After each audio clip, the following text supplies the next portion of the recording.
YouTube announces new experiments and features for community and membership. Google adds new features in the Classroom app on Android. Facebook brings shopping to groups, merging community and commerce. All this and much more coming up in this week's edition of Connected Church News. Welcome, I am Natchi Lazarus, and this is the show that brings you the top 5 digital and social media news each week in just 5 minutes. Let's get started. Last week, Instagram had a major announcement about one of the most requested features on the platform, which gives you the ability to delete individual images or videos inside a carousel post. So a carousel post, as you know, is the one where you swipe and you look at multiple images. So earlier you had to delete the entire carousel. If one image went wrong in that whole set, you had to remove the entire carousel. You lost the insights, you lost all the data and everything related to that. But now you can finally delete that one particular image or a video that you want to delete inside a carousel set.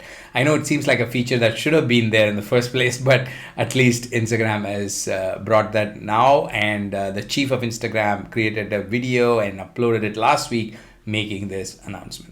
If you find this 5-minute video useful, I'm going to ask you to click the like button in this video so that we can reach more church and ministry leaders like you. Thank you so much. If you've not yet subscribed, do consider clicking the subscribe button and the bell notification so that you don't miss any news videos that we upload every week. Thank you so much. Now let's get back to our news item. Google has launched 3 important features in their Classroom app on Android platform.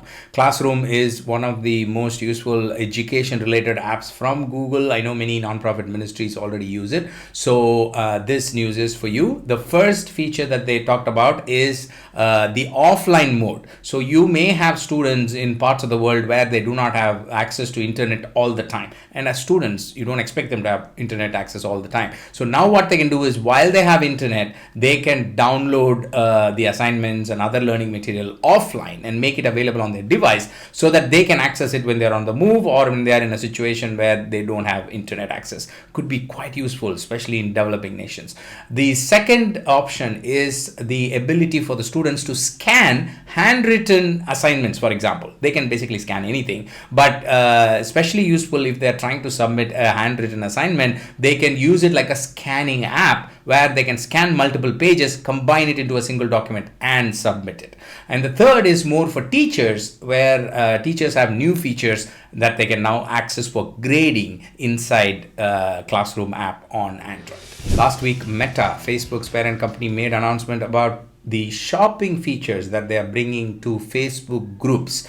This is a merger of community and commerce, which is part of their overall vision. So it takes them one step closer to that vision. And it's very interesting to see how this social commerce space is growing, because it has the social media and social networking aspect to it. For example, inside a Facebook group, you know that you have trusted community. Right? People you trust and people you already are connected to. And when you bring commerce inside, then people recommend products. They say, I bought this is what I feel. And the top recommended product goes on top of the list. And now Facebook groups is getting this exclusive panel where these products are going to be showcased. The top product goes on top, and people are able to see which is the top product out of all that is listed and so on. So this social element of networking and recommendation by a trusted community is very interesting to watch and to see how the space is evolving in the days to come. YouTube made a couple of interesting announcements about the community and membership features that they are bringing to YouTube. First is about channel guidelines. Channel guidelines are almost like channel terms that people have to accept before they leave a comment on your video. Have you seen Facebook groups? When you want to become a member, you get a set of questions, which is a guideline, and then you agree to that, then only you become a member. So similarly, YouTube wants to do that before people leave your comment, because commenting is basically the way of engaging with the community. So you kind of give them certain guidelines and then you allow them to comment. So very interesting. They've been testing this for a while. Now they're expanding the access of this feature, and they're continuing to experiment with it. Now the second thing is about membership. YouTube is adding the ability for you to highlight certain members. As you know, membership is something that's growing on YouTube. So now you can select certain members and you can highlight them as an avatar on the channel homepage on mobile. So, and YouTube says that that avatar will keep rotating so that all members will get a chance to be highlighted on the channel. Twitter has launched a new Twitter Analytics card version. It's an upgraded version and they have rolled it out last week. And first of all, it looks good. It looks clean. It looks neat with the presentation of data and so on. On top of it, it has some useful performance insights, including insights related to likes, retweets, replies, and all those important things you care about on Twitter. And they also have details about clicks and engagements and also sources of where the impressions have come from. Those are the top 5 news items I have for you this week. If you have any questions or thoughts or comments, please leave them here and we would love to hear from you. Please leave your comments. Thank you so much. I'll see you next week with another set of news items. Until then, you stay connected and stay blessed. God bless you. Bye-bye. Hello, my friend. How are you? If you are joining me again for one of these end of the news video chats where we spend a little bit of extra relaxed time, just a couple of minutes, not too long, talking about some extra information, then I welcome you once again. But if you are joining me for the very first time, just so you know, this is the unofficial segment after our 5 minutes news, where we are not pressurized with the ticking clock that you would have seen on the video. So we just take a couple of relaxed minutes and talk about some interesting additional information about digital and social media.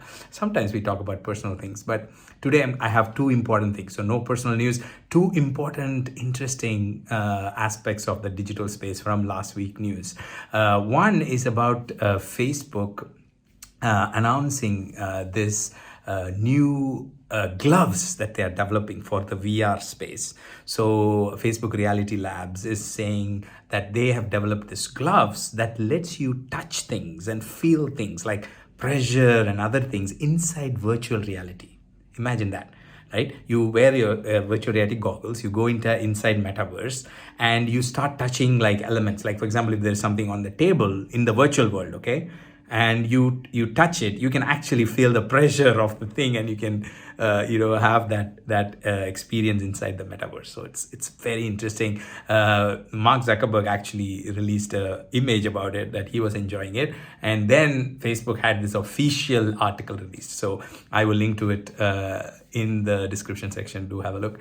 And also the second interesting thing I want to share, especially with my friends who remain with me after the regular section, is about Gen Z's research that LinkedIn has released. So LinkedIn has released this very interesting research about Gen Z. Of course, a lot of the research is about LinkedIn itself, but there are a couple of interesting aspects that you might find useful for your own ministry or your own nonprofit.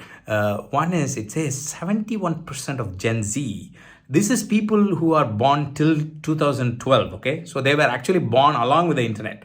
So they've never been without an internet, this new generation, which is going to dominate our space in the coming days. So this generation, 71% spend more than an hour on social media already. So they're already glued to social media. So social media is not going anywhere.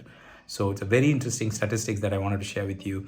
That infographic also has many other details. So do have a look. For example, the other interesting thing is saying how Gen Z value learning. They value, if you give them good, useful information, they're going to stick with you for a long time.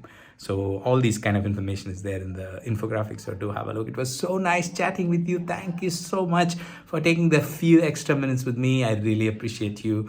I'll see you next week. If you join me for the end of the session, I will meet you next week. God bless you. Have a wonderful day. Bye.